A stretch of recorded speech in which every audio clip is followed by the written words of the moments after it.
What do insanely poor people buy that ordinary people know nothing about? Lots of school systems do free lunches for kids under 18 during the summer. When I was a kid I remember my dad taking us to get lunch at the school, then go play disc golf, soccer, or do something else free and fun. It was a blast, and I had no clue it was because we were poor. Dollar theaters, and sometimes they have a free afternoon evening show for kids with the purchase of a parent ticket. Many movies were seen by the three of us for $4 with a shared popcorn and coke. My dad was amazing at making us feel rich on basically nothing. I had to move out on my own when I was 17. I had no money at all and drove an old clunker Camry. I got a flat tire to match the flat spare in the trunk. I went to the discount tire on the east side of Indianapolis, where I was living, to see if they could patch it. When they got it on the rack, they said that belts were showing around the tire. In fact, all of the tires, and I would have to replace all 4 tires. I thanked them, went outside, sat in my car and started crying.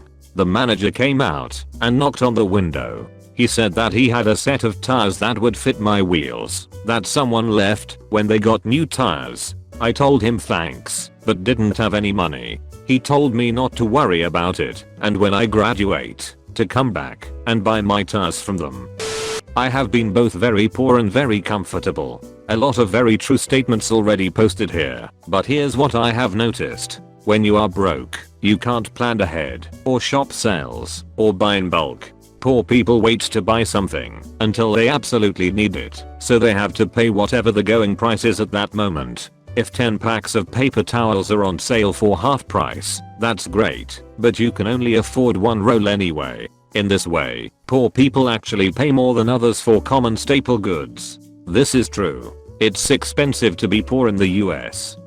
My office only has a unisex bathroom, so it has the facilities for men and women. Naturally there's a tampon machine, and tampons are only 5 cents. Once a month I'll work late, get a roll of nickels and fill up a grocery sack with tampons for my wife. Good man. You can get new car parts from the junkyard for virtually nothing, with added discounts, if you remove them from the junkers yourself. I had a 12-year-old car in college, and when it blew a tire, I went to the junkyard and found a decent set of tires. Bought all 4 for $70, which reduced my food budget to $16 for the next 2 weeks. Some lady in the grocery store saw me with a calculator trying to figure out how much ramen I could buy with $16 and handed me a $20. It made me cry. I'm glad I'm not poor anymore, but I'll always remember that lady.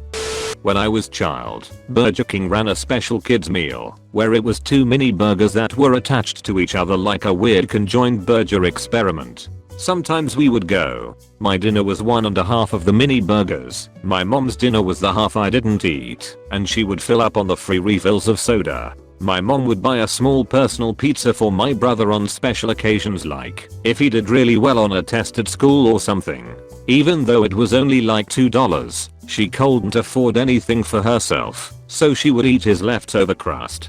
She told me he would always tell her, "Mommy, are you hungry? Go buy one just for you," and she would just say, "No, I'm not hungry, I only want a little snack." She only just told me this a few years ago, and I was shocked, because by the time I came along my dad had gotten a good job and we lived just like anyone else. I had no idea that my older brother grew up like that. I was so poor once that I would go to Long John Silver's and order a water and crunches, which used to be free, then sit there and watch the people that would dine in. It was amazing how little they ate, and then they would leave without dumping their tray off in the trash. Fries, hush puppies, chicken, fish, all unto shade. No, I didn't eat a piece that was bitten off of. I once saw a woman order a 2-piece fish and more for her kid that ate 1 hush puppy and a few fries and then left the rest of it there. It was the best I had eaten in weeks. Glad that's behind me now. Powdered milk. I once worked in a call center and an old lady called almost in tears that cable went up by $1.50. Her line that she repeated more than once was that she couldn't afford fresh milk and had to buy powdered milk. Unless it's due to a lack of refrigeration available or some sort of allergy, only the very poor would buy powdered over fresh milk. I knew a guy that would go to a livestock feed store and buy antibiotics and some other meds there that were meant for farm animals when he got sick. There was another med he'd get at pet stores too. He'd just cut the pills into smaller pieces to try to guess what the proper milligram amount was. It's apparently crazy cheap for certain meds and doesn't require a prescription or government oversight like it would at a normal pharmacy. I buy fish antibiotics online because I can't afford healthcare. My parents would just get cheap antibiotics over the border in Mexico. That and roach poison and some other stuff like that we probably don't carry in the US for a good reason. I had a really odd childhood. Until age 9 my family would have been classed as upper middle class. Then my father left and my mum went batshit crazy.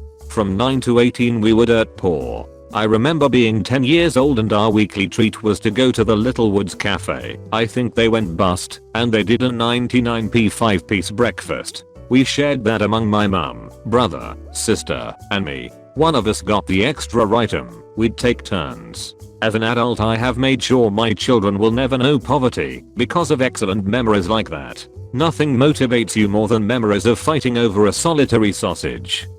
Rent to own furniture.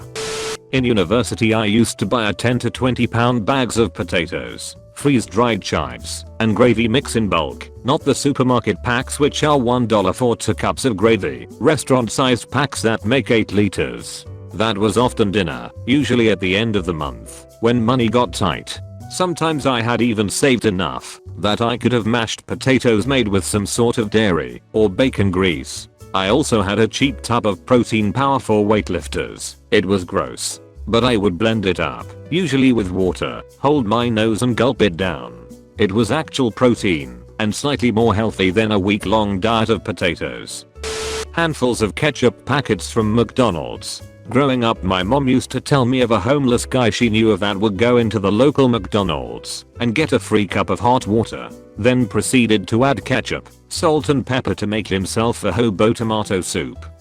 Learning the times of the day when meat, bakery, fish, vegetable and miscellaneous items are reduced to 75% at the local supermarket. I've been learning for years that it's a good day when you find 400g of fresh mints for 99p and you have warm filling food that you used to take for granted when living with parents. One thing I've noticed about being poor is that you become almost vegetarian because meat just costs too damn much, frozen or fresh. Another thing would be buying the cheapest large container of yogurt and mixing in jam for fruity yogurt. But that's not about being poor, that's just a good idea.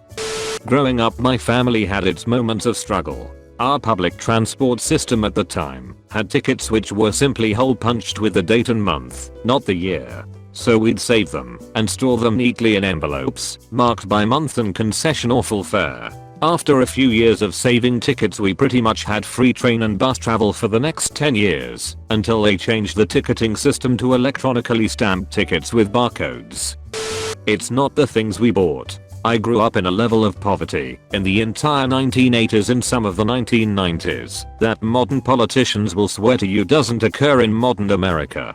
After all, we have food stamps and welfare, and anyone still poor after that is obviously just a lazy ducking drug addict bum. It's not the things we bought. We lived on powdered milk and rice and ramen, and before that, those old 1-ton soup packets that I just realized don't exist anymore, and government cheese. Tuna can after tuna can. Bread from the discount rack at the local bakery, about 9 minutes away from growing mold. But hey, at least it was only 19 cents a loaf. It's the things we scavenged. Hauling food out of the dumpster at 7-Eleven because they threw away piles of chip bags that were a day over their expiration. Manager caught us one day. They apparently told the employees to stab a hole in each chip bag after that. No big deal. We just had to sniff each bag to make sure nothing was contaminated.